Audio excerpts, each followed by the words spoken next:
They said I've been dead since the start. Welcome back to the Red Stool. And today we're talking about My Hero Academia, chapter 341, How We All Became Heroes, -1. Now, we start this chapter with Toga. She's actually taking a bit of a stroll down memory lane, and she's back at her old house where she used to live at when she was a kid before she ran away.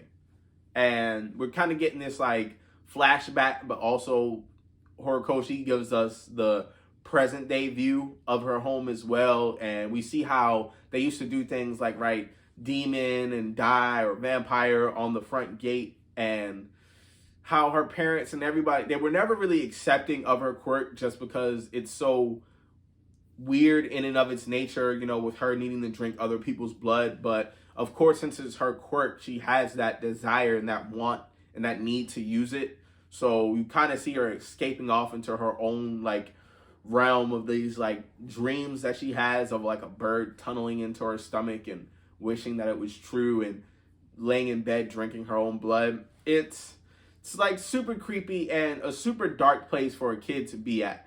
But of course, it all helps explain where she got to now and why she is the way she is. But her stroll down memory lane is interrupted by Dabi because, you know, he kind of up and decides he wants to set the block on fire.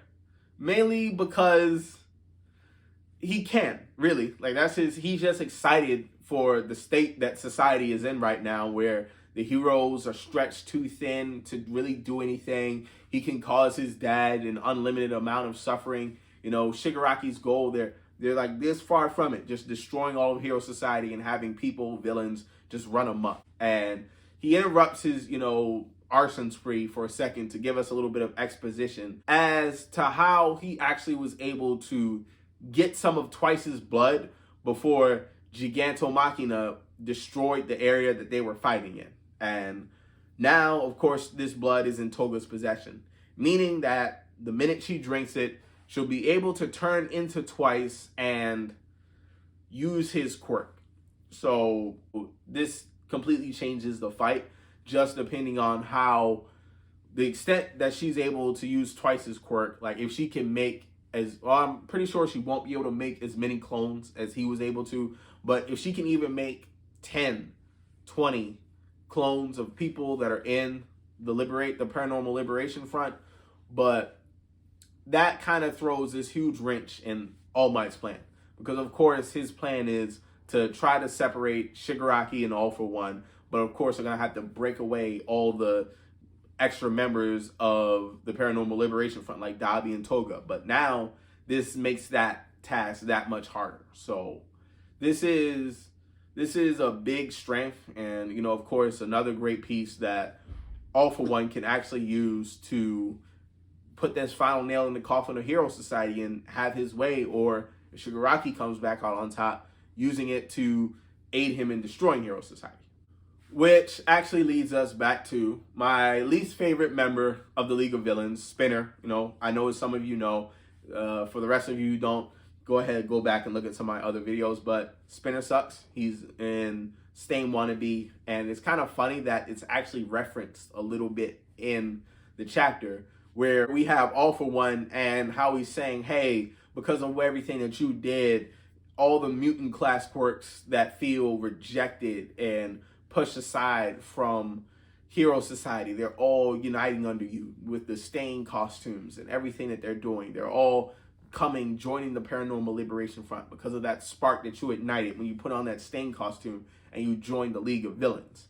And of course, Spinner, he's kind of has this dumbfounded look on his face because he never intended for any of this to happen.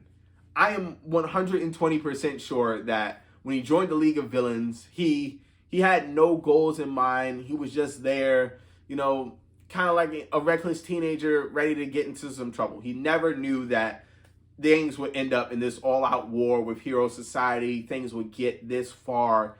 And he's kind of just dumbfounded and stuck in it all. And he even makes mention, he's like, hey, that's not even the case as to why I did any of that or joined the league, really. he just felt like an outcast and was just doing something. And you know, it would have been my personal preference is once they were in the villain war and Dobby found out that that was mainly his reason for joining the League of Villains, if he would have just incinerated him on the spot, and you know, we could have just moved on from there. One less useless villain. You know, well, I call him useless because his power is basically I'm a lizard man. You know, that's basically it and how I see him. But right now, it's kind of funny how Horikoshi in the Right Everything has worked him into being this big piece and this draw for so many people in society, because anybody can be anyone's hero. So even though I hate Spinner, I guess I can just chalk it all up to the good writing of Horikoshi, where you have people that are pinning their own ideals and just kind of blindly following somebody else because, oh, they're cool, or, oh, he gets me, but they really don't understand the meaning behind the movement or anything that Stain stood for. And now that's all kind of been usurped by Shigaraki like he said he would. You know, all those chapters, all those anime seasons back when Stain first popped up. So to see it kind of transition like this, and Spinner now standing at the helm of this mutant force vanguard, then he's now ready to, you know, lead the first blow in the end of this war. So this is where I kind of get curious as to what's going to happen next, you know, because of course we have the ultimate strategist in All for One, but All Might and the rest of Hero Society, they're not slouches either. So everybody's kind of planning and dropping their pieces, and we're just getting closer to that, you know, the series climax, the big end of the war. Everything is lined up, and now everyone's ready to go head to head. But what I'm really wondering is just how Hero Society is going to use Aoyama, and how is All for One going to try to use Aoyama. Like, what are their plans? So is All for One going to reach back out and say, hey, where are you located? What are the weakest positions in UA High School right now? Is there another secret way? You know, how is he going to use him to mold his way back into UA? Or are the heroes, have they figured out, okay, this is how we can lure him into the trap? When he gets the information, we'll be ready. And for once, we'll have the jump on the League of Villains. You know, it could be another bar situation where the situation starts off one way with the heroes coming in and raiding, or in this case, Spinner and his vanguard coming into UA and raiding, then Hero Society flipping the script on them and saying, well, we were expecting you, you ran into our trap. So I'm looking for a good back and forth there. And then, of course, all the craziness that Toga using Twice's quirk is going to create. Plus, you know, of course, there's the elephant in the room, which is Shigaraki and the state of his current body.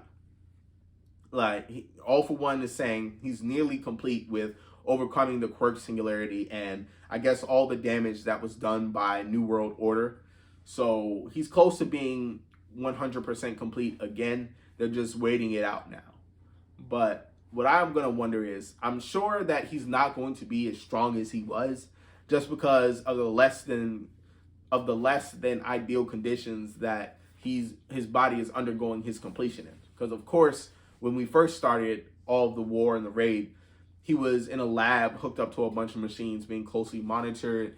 Then he goes to being on a few machines, but now he's just in a cave, kind of, you know, rolling around, grunting a little bit. I guess trying to use all his hate to fight through either his body almost completely coming apart because of the quirks, and All for One trying to steal his mind away from him. So just curious as to how he's going to come out after all of this. Is it going to be the All for One copy, or are they still going to be battling back and forth inside of that same body? Because going forward, that's going to determine how a lot of the battles go. Either way this war goes, I'm 100% certain that there's going to be casualties on both sides. We're going to lose a lot of heroes. We're going to lose a lot of villains. I'm a little bit worried for Hawks, as, you know, I'm pretty sure Toga, she's going to be out for revenge just because of everything that happened with Twice.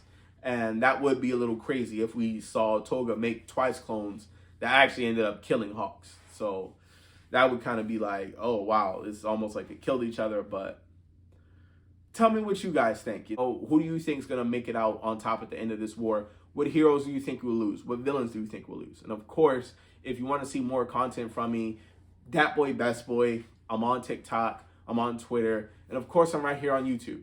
So be sure to leave a like, comment. I'm going to see y'all later, all right? Peace.